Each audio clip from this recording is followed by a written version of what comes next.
Hello my dear students, finally CBSE ने sample question paper out कर दिए हैं और आज के इस वीडियो में हम देखने वाले हैं कि किस तरीके का क्वेश्चन पेपर आने वाला है, कितने सेक्शन होंगे, कितना टाइम मिलेगा और सबसे मेन बात यह है कि हम सारे के सारे क्वेश्चन को सॉल्व करने वाले हैं और साथ में मैं आपको बताऊंगा उनका एक्सप्लेनेशन कि इसका आंसर यह क्यों है। तो वीडियो को पूरा आखिरी तक जरूर देखना और इसके अलावा जिन्होंने अभी तक चैनल सब्सक्राइब नहीं किया है वे चैनल सब्सक्राइब कर लें, क्योंकि आप सभी को मालूम है कि हमारे इस चैनल पे इंफॉर्मेटिव प्रैक्टिस और कंप्यूटर साइंस दोनों के वीडियोस डले हुए हैं और आगे भी हम और वीडियोस डालने वाले हैं और साथ में हम करने वाले हैं एमसीक्यू की सारी सीरीज, जिसमें हम सारे के सारे एमसीक्यू जो ये हैं वह भी करेंगे फिर से और इनसे रिलेटेड और कौन कौन से क्वेश्चन बन सकते हैं वह सारे हम उस एमसीक्यू वाली सीरीज में कंप्लीट करेंगे। तो चलिए शुरू करते हैं बिना किसी टाइम वेस्ट करते हुए।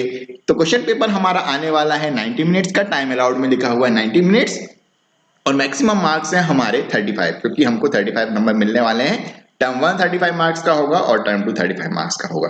तो टोटल 70 मार्क्स की थ्योरी है, जिसमें हमारे पास ये जो थ्योरी पेपर है एमसीक्यू वह हमारा 35 मार्क्स का। तो जनरल इंस्ट्रक्शन देख लेते हैं। The paper is divided into 3 section A B and C. हमारा क्वेश्चन पेपर 3 सेक्शन में बटा रहेगा, ए बी और सी। ठीक है, तो section A consist of question 1 to 25। जो क्वेश्चन नंबर 1 से लेकर 25 तक के क्वेश्चन है उसको हम बोलेंगे section A. And student need to attempt 20 question, जिसमें से हमें सिर्फ कितने अटेम्प्ट करने हैं 20, यानी कि 5 क्वेश्चन आप नहीं भी करेंगे तो भी कोई दिक्कत नहीं है। तो 25 में से 20 क्वेश्चन को अटेम्प्ट करना है सेक्शन ए में। और दूसरा है हमारा section B. Section B consist of question number 26 to 49। जो बाकी के क्वेश्चन है क्वेश्चन नंबर 26 से लेकर 49 तक वो हमारा कहलाएगा section B. And students need to attempt 20 questions, और इसमें भी हमें कितने का अटेम्प्ट करने हैं 20 क्वेश्चंस। तो सेक्शन ए में से भी हम 20 क्वेश्चंस अटेम्प्ट करेंगे और सेक्शन बी में से भी हम क्या करेंगे 20 क्वेश्चंस अटेम्प्ट करने वाले हैं। ठीक है, सो दोनों में हम 5-5 क्वेश्चंस छोड़ सकते हैं। अब आता है हमारा सेक्शन सी। तो section C consist of question number 50 to 55, यानी कि 50 से लेकर क्वेश्चन नंबर 55 तक जो क्वेश्चंस हैं वो होगा हमारा section C. And student need to attempt 5 questions, और हमारे को सेक्शन सी में से कितने क्वेश्चंस अटेम्प्ट करने हैं 5 क्वेश्चन। ठीक है, आगे देखेंगे कौन कौन से क्वेश्चन आते हैं उस तरीके से। So all questions carry equal marks, और इसके अलावा जो सारे के सारे क्वेश्चन हैं सबका वेटेज सेम है, यानी कि सारे के सारे मार्क्स हमारे इक्वल हैं, सब लोग 1 मार्क्स के हैं। ठीक है, अब शुरू करते हैं हमारा सेक्शन ए। सेक्शन ए कहता है section A consist of 25 questions, attempt any 20 question. तो चलिए शुरू करते हैं बिना किसी टाइम वेस्ट किए क्वेश्चन नंबर 1 से, जिसमें हमें करना है 20 क्वेश्चंस अटेम्प्ट, लेकिन हम यहाँ पे सारे के सारे 25 क्वेश्चंस अटेम्प्ट करने वाले हैं। तो क्वेश्चन नंबर 1 है हमारा the name pandas is derived from the term, यानी कि जो पांडास है वो किस टर्म से ड्राइव हुआ है। तो हमने इंट्रोडक्शन में पढ़ा है, इसका करेक्ट आंसर है हमारा पैनल डेटा, जो कि हमारा करेक्ट आंसर है। ठीक है, पैनल सीरीज ये तो हमने कभी सुना नहीं है, पाइथन डॉक्यूमेंट ये तो हो ही नहीं सकता, और पैनल डेटा फ्रेम। ठीक है, तो पैनल सीरीज और पैनल डेटा फ्रेम ये दोनों तो हमारे क्या हैं, जो हमारी लाइब्रेरी हमने पढ़ी है सीरीज डेटा फ्रेम वो सब है। ठीक है, तो हमारा जो करेक्ट आंसर है वह हमारा पैनल डेटा। ठीक है, तो इसको याद रखिए, बिल्कुल थ्योरी क्वेश्चन है, इसमें डीप में कुछ समझाने वाला है नहीं। तो इसका करेक्ट आंसर है हमारा पैनल डेटा। तो पांडास हमारा ड्राइव हुआ है पैनल डेटा से। ठीक है, अब आते हैं क्वेश्चन नंबर 2 में। क्वेश्चन नंबर 2 कहता है the command to install pandas. अब पांडास को इंस्टॉल करने के लिए कौन सी कमांड लगती है, इंस्टॉल पीआईपी पांडास हमने पढ़ रखा है। शुरुआत में तो हम कभी इंस्टॉल लिखते नहीं है, कमांड चालू होती है पीआईपी से। तो इंस्टॉल वाले हमारे ए और बी तो दोनों कैंसिल। इसके अलावा तीसरा जो इनने लिखा है पीआईपी पांडास, तो पीआईपी पांडास क्या होता है, पीआईपी पांडास डायरेक्ट लिखा रखा है, लेकिन नहीं करना क्या है हमें इंस्टॉल। तो हम क्या लिखेंगे पीआईपी इंस्टॉल पांडास। ठीक है, तो इसी तरह हम क्या करते हैं, किसी भी जो हमारी लाइब्रेरी है, पांडास लाइब्रेरी है, कोई भी लाइब्रेरी है, पीआईपी के बाद हम इंस्टॉल लिखते हैं, उसके बाद उस लाइब्रेरी का नाम लिखते हैं। ठीक है, तो ये था हमारा क्वेश्चन नंबर 2, जिसका करेक्ट आंसर है डी। इसके बाद सबसे इजी क्वेश्चन, क्वेश्चन नंबर 3 है Python pandas was developed by. ये तो हमने 11th में ही पढ़ लिया था कि जो पाइथन पांडास है या पाइथन है उसको किसने डेवलप किया है, ग्यूडो वैन रोसम। तो हमें बाकी के 3 ऑप्शन देखने की बिल्कुल जरूरत नहीं है। ठीक है, तो option A is the correct answer, जो कि हमारा ग्यूडो वैन रोसम। ठीक है, जो भी मैंने रेड से कर रखे हैं वही हमारे करेक्ट आंसर हैं। ठीक है, next question number 4, Panda series is a, ठीक है। अब यहाँ पे किसकी बात हो रही है? सीरीज हमने देखा था, सीरीज में सिंगल लाइन रहती है, उसी में हम क्या करते हैं, कॉमा लगा लगा के सारे एलिमेंट्स को लिख देते हैं। क्या उसमें किसी प्रकार के कॉलम्स होते हैं?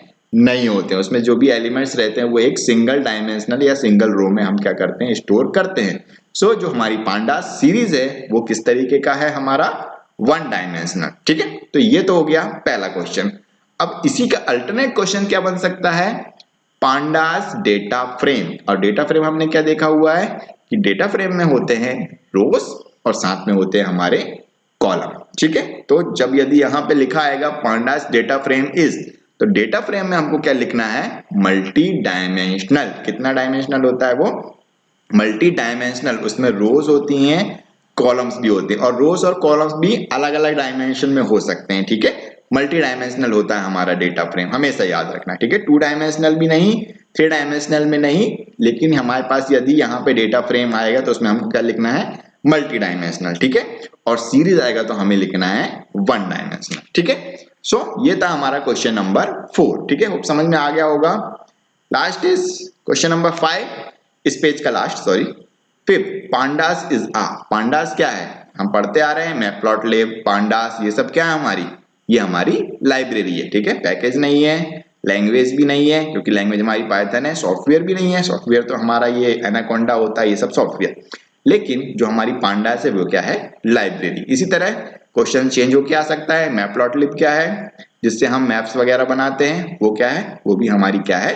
लाइब्रेरी, ठीक है। तो ये सब क्या है? हमारी लाइब्रेरी। मैटप्लॉटलिब, पांडास, ये सब हमारी क्या है? लाइब्रेरी, ठीक है। अब आते हैं क्वेश्चन नंबर 6 पे।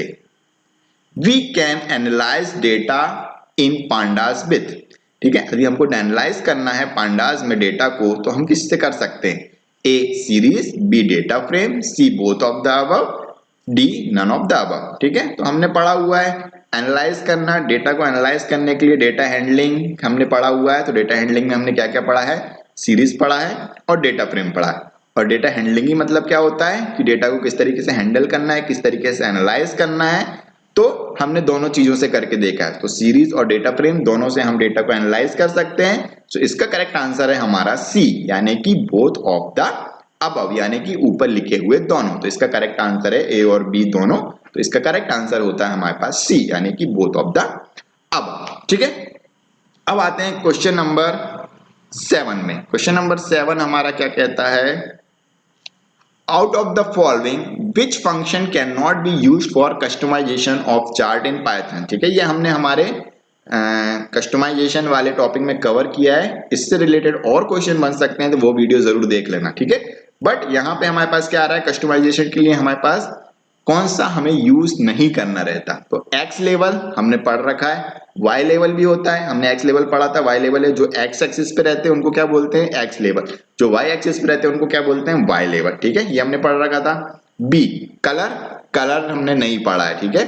लाइन कलर पढ़ा होगा, लेकिन कलर नाम का सिंपल फंक्शन नहीं होता। टाइटल, टाइटल हमें मालूम है कि टाइटल फंक्शन हम देते थे, तो टाइटल देने के लिए कि जो हमारा ग्राफ है उसका टाइटल क्या होगा। एक्स टेक्स्ट, जो एक्स एक्सिस पे जो हमारे टिक्स रहते हैं, यानी कि जो हमारा क्या बोलते हैं उसको 5, 10, 15, 20 जो इंटरवल्स रहते हैं उनको क्या बोलते हैं? टिक्स। इसी तरह एक्स टिक्स भी होता है, वाई टिक्स भी होते हैं, लेकिन कलर नहीं होता है। तो इसका करेक्ट आंसर है हमारे पास बी, यानी कि कलर, जिसके हम क्या करते हैं? कस्टमाइजेशन के लिए यूज नहीं करते हैं, ठीक है। तो ये है हमारा ऑप्शन बी। सो इसका करेक्ट आंसर होगा ऑप्शन बी। और इससे रिलेटेड जो हमारे बाकी के ऑप्शन है उनको भी याद रखना है, ठीक है। जैसे मैंने अभी बताया था, एक्स लेवल होता है, वाई लेवल होता है, टाइटल होता है, ठीक है, एक्स टिक्स होते हैं, वाई टिक्स होते हैं, सो ये सब लेजेंड्स होते हैं। सो ये सब आपको याद रखना है कि क्या होते हैं और क्या नहीं होते हैं, ठीक है। हमने एक वीडियो में सारे के सारे कवर किए हैं जब हमने इंट्रोडक्शन पढ़ा था मैटप्लॉटलिब का, ठीक है। तो वो वीडियो देख के आप पता कर सकते हो कि और कौन कौन से टॉपिक्स होते हैं। सो कलर नहीं होता है, तो इसका करेक्ट आंसर है option B. Next, what is the number of argument required for plot function in matplotlib? तो हमको इस क्वेश्चन में बताना है कि कितने, कम से कम हम कितने आर्गुमेंट्स देना रहता है हमारे मैटप्लॉटलिब फंक्शन में। तो हमारा ऑप्शन है, करेक्ट आंसर है हमारा 1, ठीक है। The number of argument required for plot function in matplotlib is 1। हम एक आर्गुमेंट देके क्या कर सकते हैं, हमारा जो भी ग्राफ है वो बना सकते हैं। ठीक है, प्लॉट फंक्शन के साथ हम जो भी आर्गुमेंट देंगे उस तरीके का हमारा ग्राफ बन जाता है। तो मिनिमम हमको एक तो देना ही पड़ता है। तो इसका करेक्ट आंसर है 1। ठीक है, और साथ में कौन कौन से हमारे जो हमारे क्या बोलते हैं पैरामीटर्स हैं, आर्गुमेंट्स को पैरामीटर्स भी बोलते हैं। तो यहाँ पे यदि पैरामीटर लिखा आता है तो कंफ्यूज नहीं होना है। ठीक है, तो मिनिमम हमको कितने देने पड़ते हैं, एक पैरामीटर या एक आर्गुमेंट। तो इसका करेक्ट आंसर है 1। ठीक है, नेक्स्ट क्वेश्चन नंबर 9, मेथड और function to add a new row in a data frame. यदि हमारे पास एक डेटा फ्रेम है, उसमें एक नई रो हमको ऐड करनी है। ठीक है, सो उसके लिए हम कौन सा फंक्शन यूज करते हैं, डॉट LOC। ठीक है, क्या लिखेंगे, LOC। LOC मतलब होता है लोक। ठीक है, लोक मतलब लोकेशन। ठीक है, लोकेशन से हम कहाँ पे हमको ऐड करना है, एक न्यू रो ऐड करनी है, तो हम यूज करते हैं LOC। ठीक है, इसके बारे में ज्यादा डीप में मैं समझा नहीं सकता, क्योंकि सिंपल सा फंक्शन है कि LOC फंक्शन हम यूज करते हैं जब भी हमको न्यू रो ऐड करनी है। और डीप में पढ़ना है, वीडियो में तो है ही, LOC का यूज किया हमने और एक नई रो ऐड करी है। तो हमारी जो हमारी डेटा फ्रेम वाली वीडियोस है उसमें जाके अपन देख लेंगे। ठीक है, इसके अलावा नेक्स्ट है हमारा क्वेश्चन नंबर 10, जो कि हमने अभी किया था। Blank is the function to save a graph. हम सेव करते हैं ग्राफ को, कौन से फंक्शन से सेव करते हैं, सेव फिग। ठीक है, सेव फिग जो हमारा फंक्शन है उससे हम क्या करते हैं, ग्राफ को सेव करते हैं। ठीक है, हमने कर रखा है सेव। सो इसमें भी कुछ ज्यादा एक्सप्लेन करने की जरूरत नहीं है। सो save fig is the function. ठीक है, सेव फिगर नहीं होता है, सेव ग्राफ नहीं होता, सेव चार्ट नहीं होता। ठीक है, सिंपल प्रोग्रामिंग में बहुत ही क्या बोलते हैं उसको, इजी से इजी फंक्शन बनाया जाता है। क्या लिखा है, सेव फिग, यानी कि हमको क्या करना है, फिगर को सेव करना है। तो हम पूरा फिग बहुत कम है, हम जब ऐसे फुल फॉर्म या पूरा का पूरा नाम लिखते हैं, याद रखना। ठीक है, सो हम क्या लिखते हैं, सेव फिग। ठीक है, जब भी बड़े नाम होते हैं हम उसको शॉर्ट बनाते हैं प्रोग्रामिंग, क्योंकि कम से कम हमें टाइप करना रहता है। तो इसका करेक्ट आंसर है सेव फिग फंक्शन। ठीक है, याद रहेगा, याद तो रहेगा, अब मैंने बोल दिया है तो। अब आते हैं question number 11। A blank is a unique data trace of a user's activity, action, communication और transaction in a digital media. यानी कि जो भी डिजिटल मीडिया है, इंटरनेट है, उस पे यूजर का जो यूनिक डेटा है, क्या कर रहा है, क्या करता है, किससे कम्युनिकेशन करता है, उस और क्या ट्रांजैक्शन करता है, किसको डेटा भेजता है, किससे डेटा लेता है, उसको क्या कहा जाता है, digital हैंडप्रिंट, digital footprint, offline footprint या ऑफलाइन हैंडप्रिंट। ठीक है, हैंडप्रिंट तो हमने अभी तक सुना ही नहीं है। अब बात आती है डिजिटल हैंडप्रिंट। तो हैंडप्रिंट वाले तो दोनों ऑप्शन होना ही नहीं है। अब हमने पढ़ा था डिजिटल फुटप्रिंट। ठीक है, हमने पढ़ रखा था डिजिटल फुटप्रिंट। क्या होता है डिजिटल फुटप्रिंट, जब भी हम इंटरनेट पे वर्क करते हैं तो हमारी जो एक्टिविटीज होती है,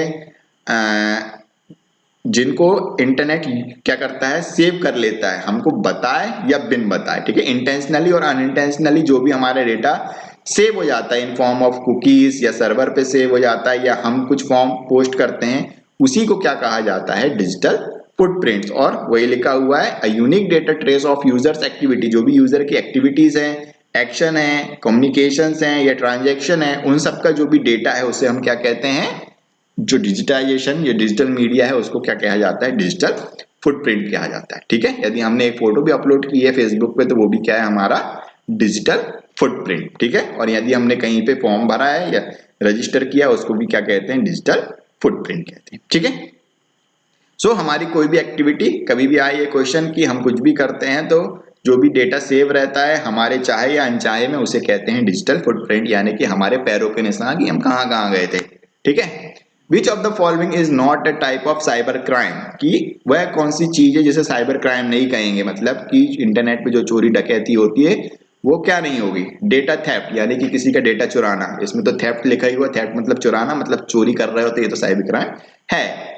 फॉर्जरी ऑफ ऑनलाइन डॉक्यूमेंट्स। ठीक है, जो भी डॉक्यूमेंट्स है उनको क्या करना है, फॉर्जरी। फॉर्जरी का मतलब भी वही होता है कि उनको चुराना। ठीक है, तो इसमें भी चोरी हो रही है या कुछ भी कर रहे हो, डैमेज कर रहे हो। इसके अलावा C, damage to data in system, किसी का डेटा डैमेज कर रहे हो, तोड़फोड़ कर रहे हो, सीधी वही बात हो गई कि किसी के घर में जाके तोड़फोड़ कर रहे हो। ठीक है, धमका रहे हो तो डैमेज कर रहे हो किसी भी चीज को लोगों की, तो वो भी किसके अंदर आती है, क्राइम के अंदर। सेम ऑनलाइन में भी damage to data and system, की किसी के सिस्टम में या किसी के डेटा को डिलीट कर रहे हो, डैमेज कर रहे हो, करप्ट कर रहे हो, किसी का कंप्यूटर में तोड़फोड़ कर दी, उसकी हार्ड डिस्क डैमेज कर दी, तो उसका डेटा जो इंपॉर्टेंट डेटा है कहीं ना कहीं खराब हुआ है, तो ये भी क्या है, एक तरीके का साइबर क्राइम है। अब आते हैं ऑप्शन डी में, इंस्टॉलिंग एंटीवायरस फॉर प्रोटेक्शन। अब हमने अपनी प्रोटेक्शन के लिए क्या किया है, हमारे कंप्यूटर में क्या किया है, एक एंटीवायरस इंस्टॉल किया है। तो क्या ये कहीं से हमको साइबर क्राइम लग रहा है? नहीं लग रहा। ठीक है, तो यदि हम कुछ भी सॉफ्टवेयर इंस्टॉल करते हैं तो वो किसी भी प्रकार के साइबर क्राइम में नहीं आते। हाँ, लेकिन सॉफ्टवेयर ऐसे होने चाहिए जो चोरी डकैती करने के काम में नहीं आ रहे हो, या ऐसा नहीं हो कि आपने सॉफ्टवेयर डाउनलोड कर लिया और सामने वालों के डेटा चुरा रहे हो सॉफ्टवेयर से। नहीं, हमने क्या इंस्टॉल किया है, इंस्टॉलिंग एंटीवायरस सॉफ्टवेयर, और साथ में लिखा हुआ है फॉर प्रोटेक्शन, इसके लिए, प्रोटेक्शन के लिए। ठीक है, ऐसा नहीं लिखा है कि इंस्टॉलिंग एंटीवायरस सॉफ्टवेयर फॉर क्या बोलते हैं, हैकिंग। तो हैकिंग करने के लिए होता तो वो हुई किस में आता, साइबर क्राइम में। ठीक है, तो याद रहेगा। अब आते हैं क्वेश्चन नंबर 13 पे। 13 बोल रहा है F in FOSS stand for.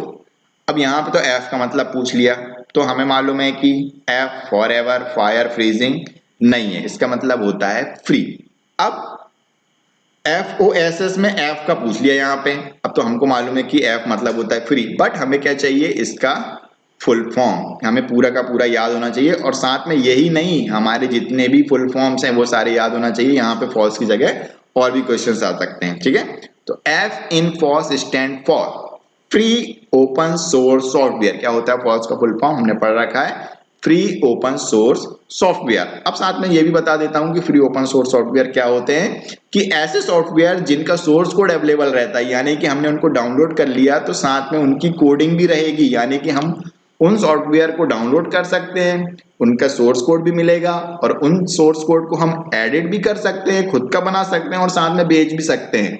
ठीक है, तो ऐसे सॉफ्टवेयर जिनका सोर्स कोड भी अवेलेबल रहता है, जिनको हम फ्री में डाउनलोड भी कर सकते हैं, जिनके सोर्स कोड में हम एडिट भी कर सकते हैं कि किसी और नाम से, हमारी कंपनी के नाम से बनाना है तो उसमें कोडिंग में एडिट कर करके, और हम क्या कर सकते हैं, साथ में जो हमने नया सॉफ्टवेयर बनाया है उसको डिस्ट्रीब्यूट भी कर सकते हैं, या बेच भी सकते हैं, किसी को दे भी सकते हैं, और कोई भी तीसरा बंदा आके ये नहीं बोल सकता है कि ये मेरा सॉफ्टवेयर है, तुमने ऐसा क्यों किया, क्योंकि ये कैसा सॉफ्टवेयर है, फ्री ओपन सोर्स सॉफ्टवेयर। ठीक है, तो याद रहेगा, तो फ्री ओपन सोर्स सॉफ्टवेयर है इसका फुल फॉर्म, और साथ में मैंने एक्सप्लेन भी कर दिया है कि फॉस होता क्या है। तो इस तरह के क्वेश्चंस बनने वाले हैं।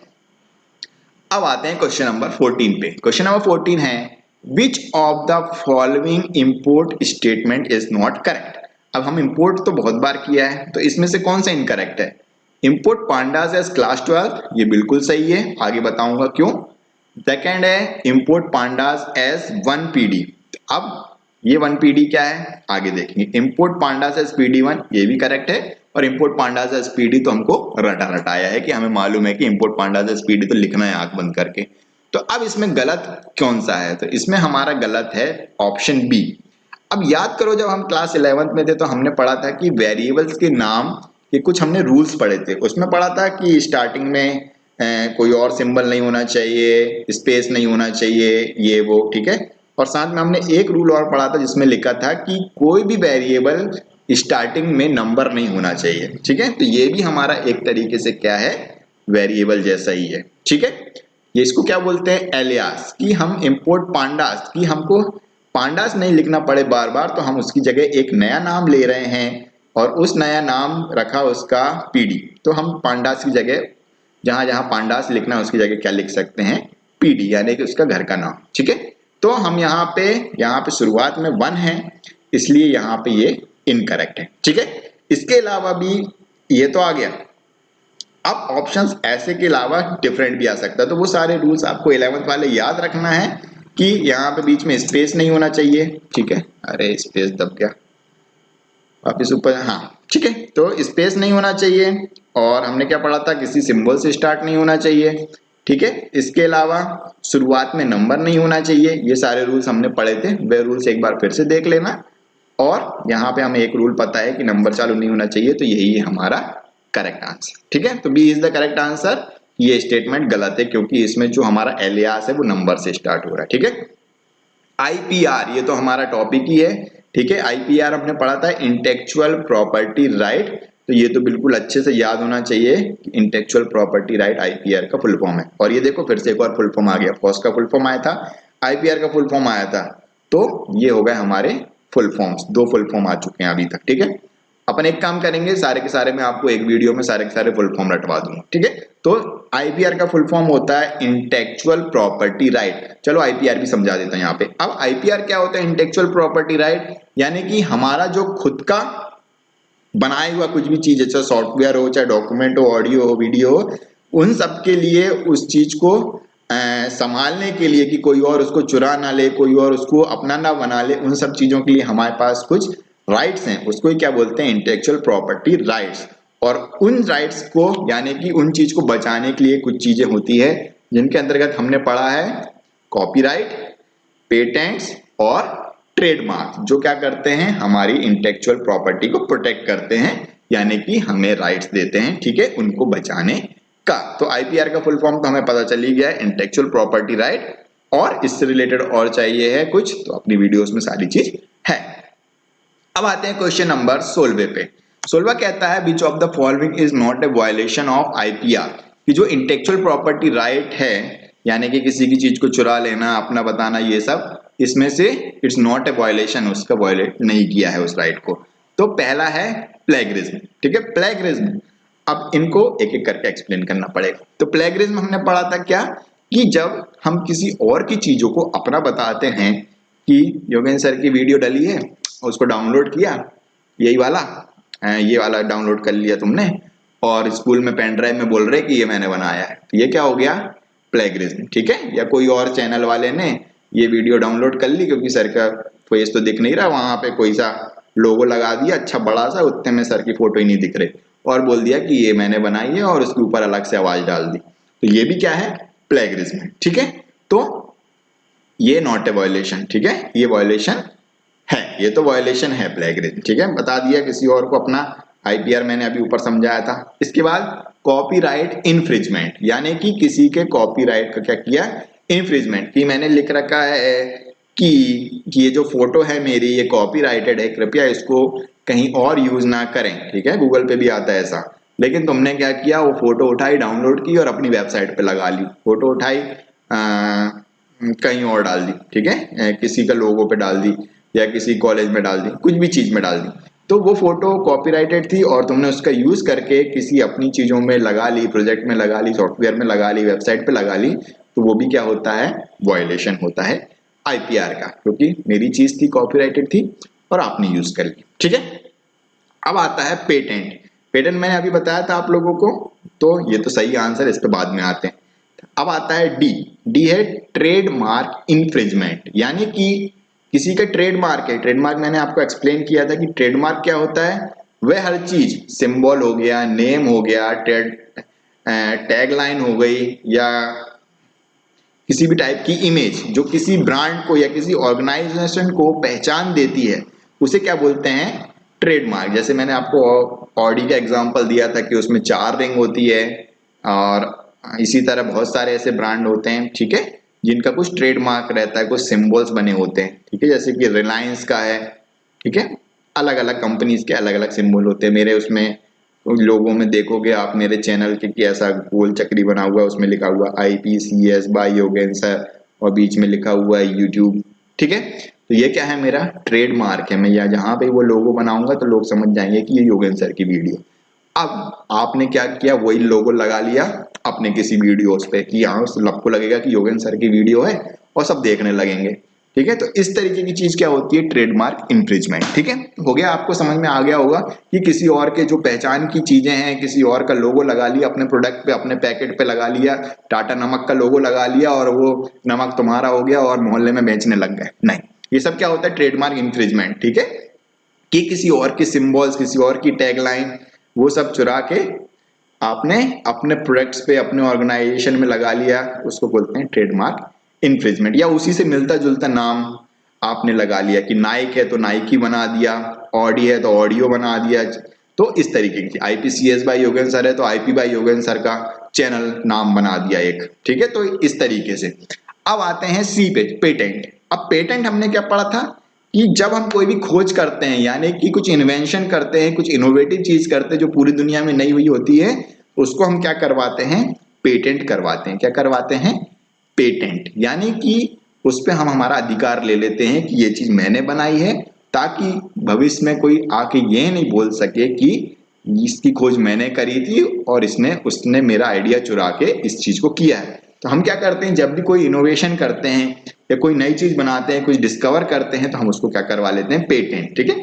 और साथ में ये पेटेंट का भी बताया था कि जो पेटेंट है वो कितने साल के लिए रहता है, हमारा 20 साल के लिए। जब भी हम कोई चीज पेटेंट करवाते हैं तो वो हमारे पास उसका अधिकार कितने साल के लिए रहता है, 20 साल।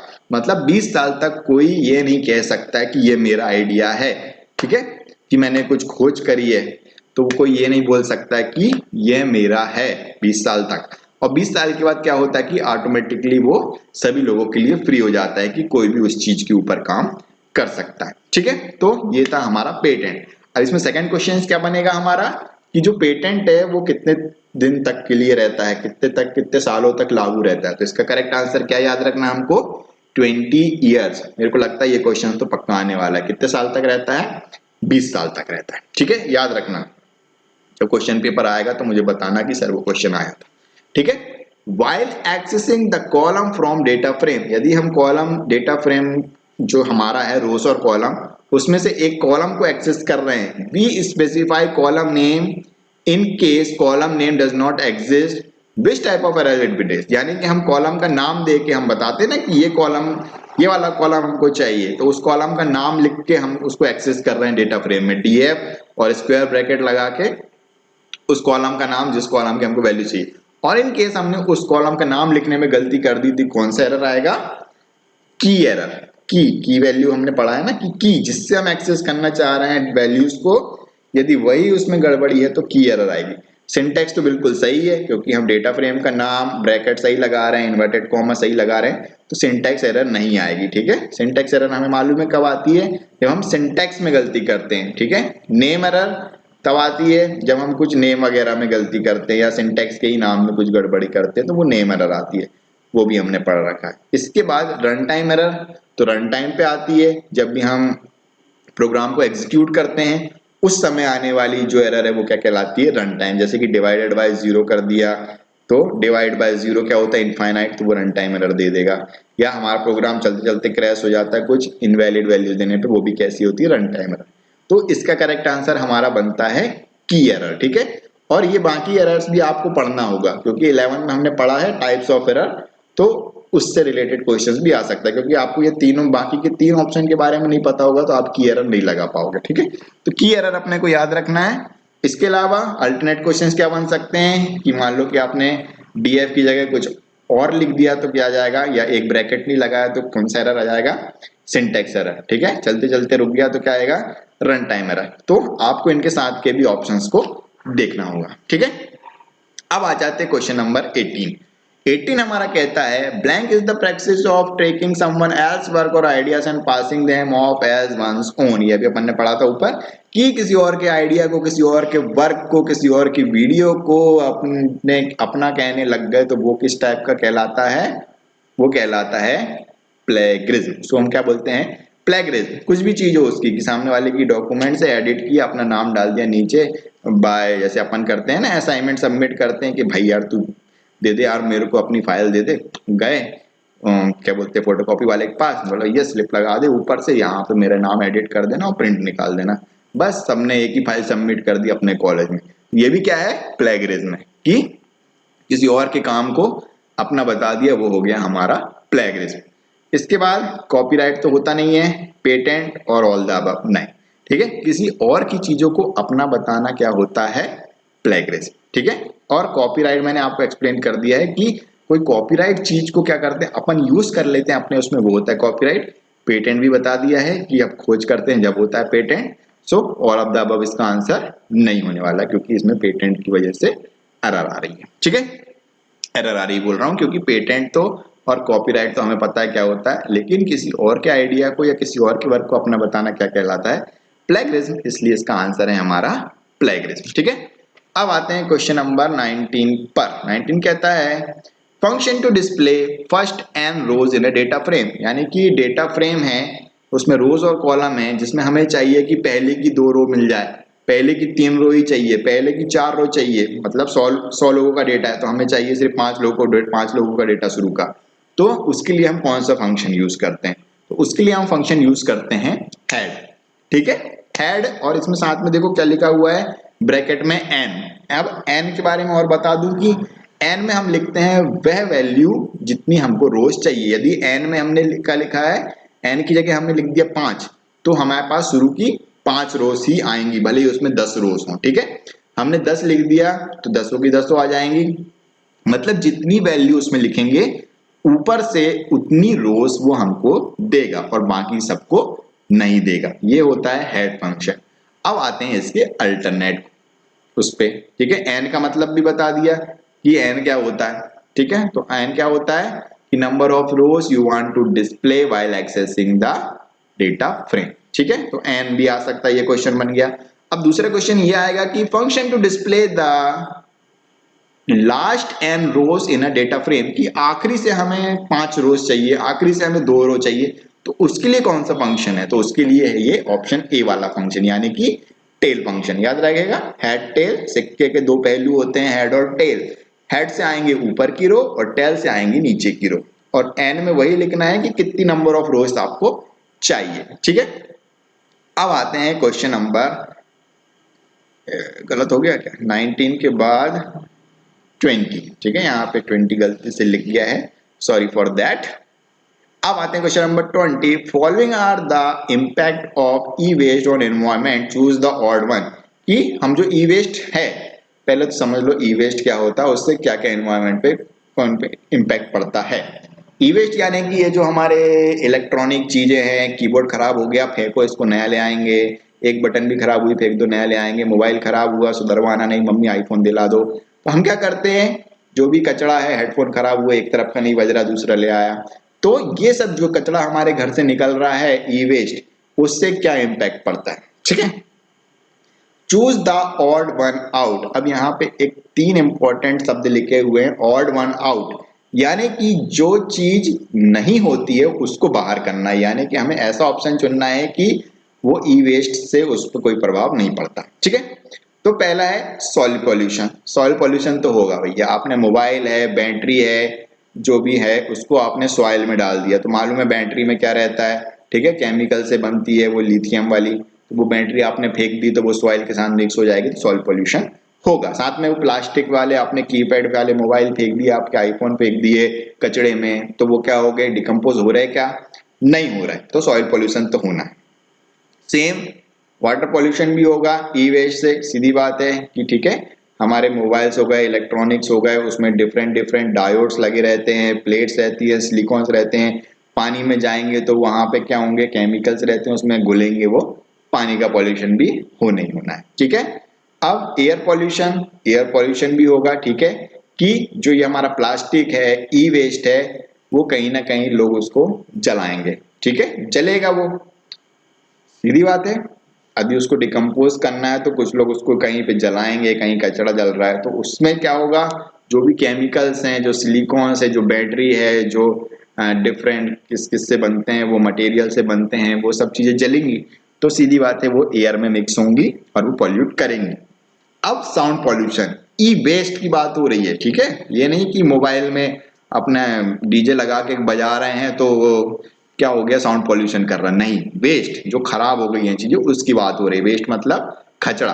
ठीक है, कचरा हो गया है, वो फेंका गया है, उससे तो क्या नहीं होगा, उससे साउंड पॉल्यूशन नहीं होगा। ठीक है, क्योंकि वो फेंक दिया है, अब वो बजेगा ही नहीं, कचरा आवाज करता है क्या, नहीं करता। ठीक है, तो उससे साउंड पॉल्यूशन नहीं होगा। याद रखो कि ई वेस्ट से साउंड पॉल्यूशन नहीं होगा, वो हवा में मिलेगा, पानी में मिलेगा, सॉइल में मिलेगा और पॉल्यूशन मचाएगा, लेकिन आवाज में नहीं मिलेगा, ना वो आवाज करेगा। ठीक है, तो इसका आंसर है correct option D, sound pollution.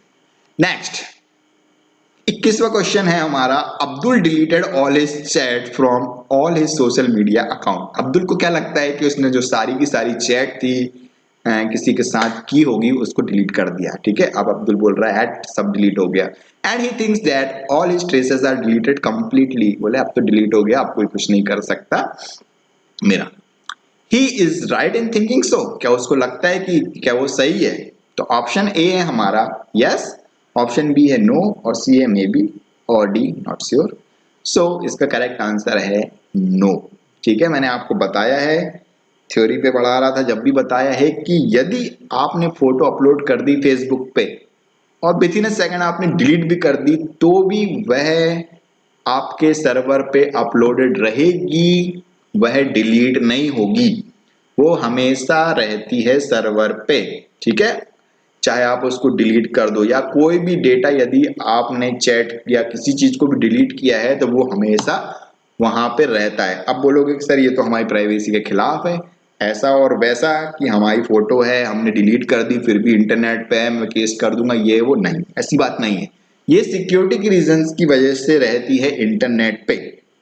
ठीक है, कि सपोज आपने ऐसा कुछ भड़काऊ वचन, मैंने थ्योरी में बताया था कि कोई ऐसी फोटो अपलोड कर दी इंटरनेट पे जिससे कि दंगे हो सके, या कुछ ऐसी फोटो डाल दी कि ये हो गई भैया, इसमें लिखा हुआ है कि बम कैसे बनाते हैं, और फट से डिलीट कर दी और जिसको मिलना था मिल गई।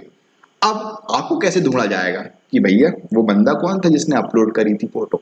तो उस चीजों के लिए या उस तरीके की चीजों के लिए वह चीजें, सारी चीजें कहीं ना कहीं रिकॉर्ड होती है, भले ही इनक्रिप्टेड फॉर्म में हो।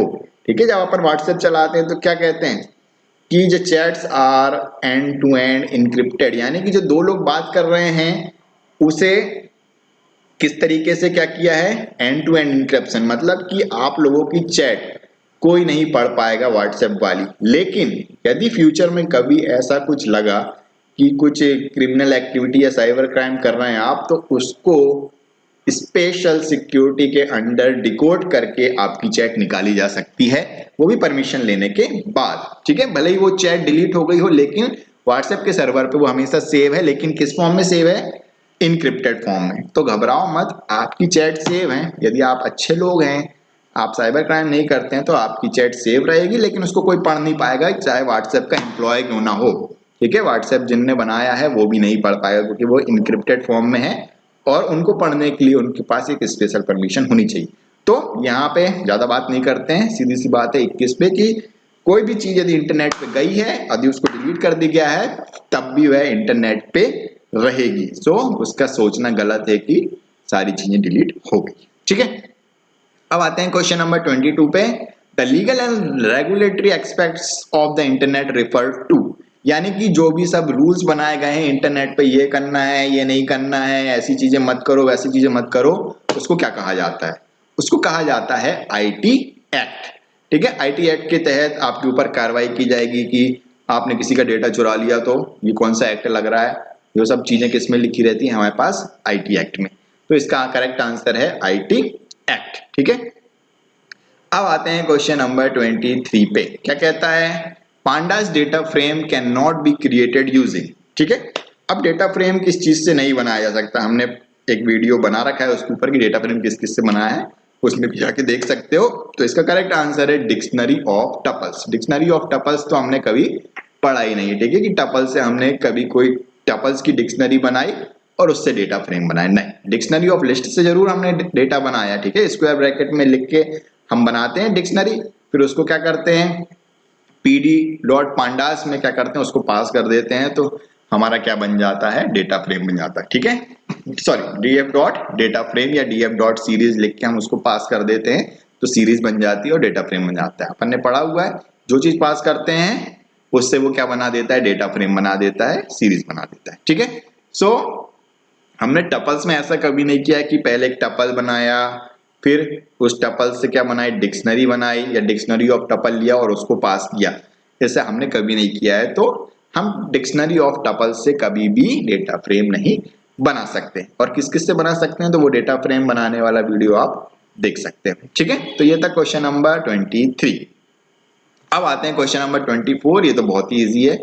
विच function will be used to read data from CSV file into pandas data frame, कि हमें कौन सा फंक्शन लगता है एक CSV में यदि हमारा डेटा फ्रेम रखा हुआ है, यानी कि CSV में मैंने बताया था कॉमा सेपरेटेड वैल्यूज रहती थी, उससे हमें डेटा को रीड करना है एक CSV फाइल में से, तो हम कौन सा फंक्शन यूज करते हैं? तो हम यूज करते हैं option C, read underscore CSV। ठीक है, याद रहेगा रीड अंडर स्कोर CSV बहुत सी जगह हमने यूज किया है। और इसके बारे में और देखना है तो अपनी वीडियोस में है। ठीक है, डीप में बताने की जरूरत नहीं है, सिंपल फंक्शन याद रखना है कि CSV अंडरस्कोर रीड नहीं होता है, इससे कंफ्यूज नहीं होना है। रीड CSV भी नहीं होता है, टू CSV भी नहीं होता है, क्या होता है? Read underscore CSV। अब आते हैं इसके अल्टरनेट क्वेश्चन कि हमको यदि CSV से रीड करना है तो हम क्या यूज करते हैं? Read underscore CSV function. ठीक है, अब हमारे पास डेटा फ्रेम है, उसको CSV में वापस सेव करना रहता है, तब हम यूज करते हैं टू CSV। तो इसका अल्टरनेट क्वेश्चन क्या आ सकता है? Which function is use to store data in a CSV, कि हम डेटा फ्रेम से डेटा को CSV फाइल में स्टोर करना है तो हम क्या यूज करते हैं? To underscore CSV function. और CSV से डेटा फ्रेम में यूज करना लाना है डेटा को तो हम क्या करते हैं? रीड। साफ साफ समझ में आ रहा है? रीड CSV मतलब कि CSV में जो है उसको पढ़ो और डेटा फ्रेम में लाओ। और टू CSV फंक्शन यानी कि टू मतलब कहाँ पहुंचाना है डेटा को? CSV में पहुंचाना है। लिखते हैं ना टू द क्लास टीचर, मतलब किसको देना है? तो किसको देना है? CSV फाइल को। ठीक है, होप समझ में आ गया होगा। इससे ज्यादा अच्छे से मैं समझा भी नहीं सकता। तो आते हैं क्वेश्चन नंबर 25 में। Which of the following is not an attribute of data frame? कि हमने डिफरेंट एट्रीब्यूट्स पढ़े हैं, उसमें से कौन सा एट्रीब्यूट डेटा फ्रेम का नहीं होता है?